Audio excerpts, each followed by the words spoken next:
Hi friends, எல்லாம் நல்லா இருக்கீங்களா? இன்னைக்கு காலையில் நம்ம வீட்டில் என்ன சமையல் பார்க்கலாம் வாங்க. வடச்சட்டியில் எண்ணெய் காஞ்சிருச்சுங்க. இப்போ ஒரு பல்லாரி வெங்காயம், இஞ்சி, பூண்டு, கருவேப்பில் மூணையும் போட்டுக்கலாம். நம்ம கேரளா ஸ்டைலில் பருப்பு கூட்டு வைக்கலாங்க. எப்படி செய்யலாம்னு பார்க்கலாம் வாங்க. வணங்கின பிறகுங்க ஒரு தக்காளி 2 பச்சை மிளகாய் போட்டு வணக்கிக்கலாம்.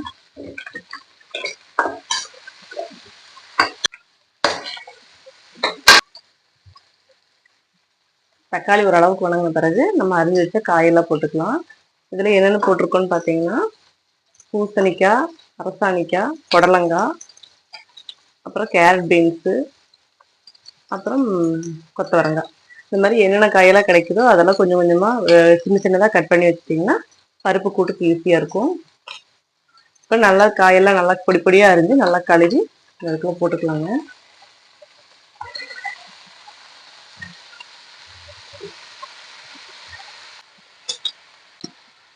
காய்க்கு தேவையான உப்பு போட்டுக்கலாங்க. உப்பு போட்டு இப்படி காயை நல்லா எண்ணெயில் வணக்கி விட்டுக்கலாம். கேரளாவில் வந்து பார்த்தீங்கன்னா இது அடிக்கடி செய்வாங்க. கூட வாழைக்காய் இருந்தால் போட்டுக்குவாங்க. இந்த பருப்பு கூட்டு செய்யறதுக்கு வந்து பார்த்தீங்கன்னா நான் கடலைப்பருப்பும் பாசிப்பருப்பும் குட்டி மஞ்சள் கலர் பருப்பும் ஒன்றா போட்டு நல்லா வேக வச்சுருக்கேன். நல்லா வணங்கின பிறகு நம்ம அந்த பருப்பு வந்து அதுக்குள்ளே ஊற்றிக்கலாம். இதுக்கு வந்து காரத்துக்கு 2 பச்சை மிளகாவும் ஒரு வரமிளகாவும் போட்டிருக்கேன். கூட கேரட் பீன்ஸ் இருந்தாலும் போட்டுக்கலாங்க. கேரளாவில் பார்த்தீங்கன்னா இது வந்து கறி கூட்டு அப்படின்னு சொல்லுவாங்க. இது வந்து இந்த காய் இதில் வந்து எல்லா காயும் நம்ம போடுறதுனால எல்லா சத்துக்களும் இது வந்து கிடைச்சிரும்.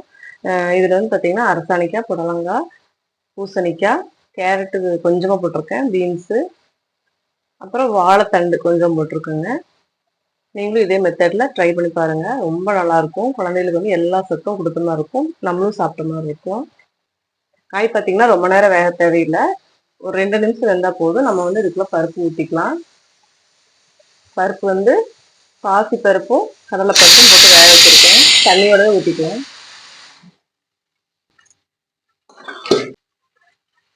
இப்போ வந்து இந்த பருப்போடு சேர்ந்து காய் ஓரளவுக்கு வெந்து வரட்டும். காயெல்லாம் பார்த்தீங்கன்னா பருப்பு கூட சேர்ந்து நல்லா வெந்துருச்சு. இப்போ நம்ம கொஞ்சமாக தேங்காய் பூ போட்டுக்கலாம்.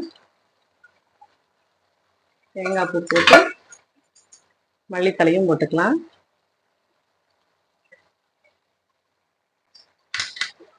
தேங்காய் போட்டு ஒரே செகண்ட்ல ஆஃப் பண்ணிடலாம்.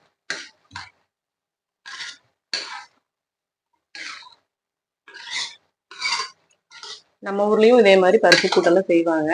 இருந்தாலும் கேரளாவில் பார்த்தீங்கன்னா அடிக்கடி இதே மாதிரி செய்வாங்க. ஏன்னா எல்லா காயும் இதில் வந்து மிக்ஸ் ஆகுறதுங்காட்டி ரொம்ப சத்து. அதனால நீங்களும் இதே மாதிரி ட்ரை பண்ணி பாருங்க. இதில் வந்து பார்த்தீங்கன்னா மசாலா பொடியெல்லாம் எதுவுமே சேர்க்கல, மஞ்சப்பொடி மட்டும்தான் போட்டிருக்குது. அதனால ரொம்ப நல்லது உடம்புக்கு. ஓகே ஃப்ரெண்ட்ஸ், இந்த வீடியோ உங்களுக்கு பிடிச்சிருக்குன்னு நினைக்கிறேன். பூஜா ஸ்டனிவல் சேனல் வந்து சப்ஸ்கிரைப் பண்ணிக்கோங்க, லைக் பண்ணுங்கள், ஷேர் பண்ணுங்கள். நாளைக்கு இன்னொரு வீடியோவில் பார்க்கலாம்.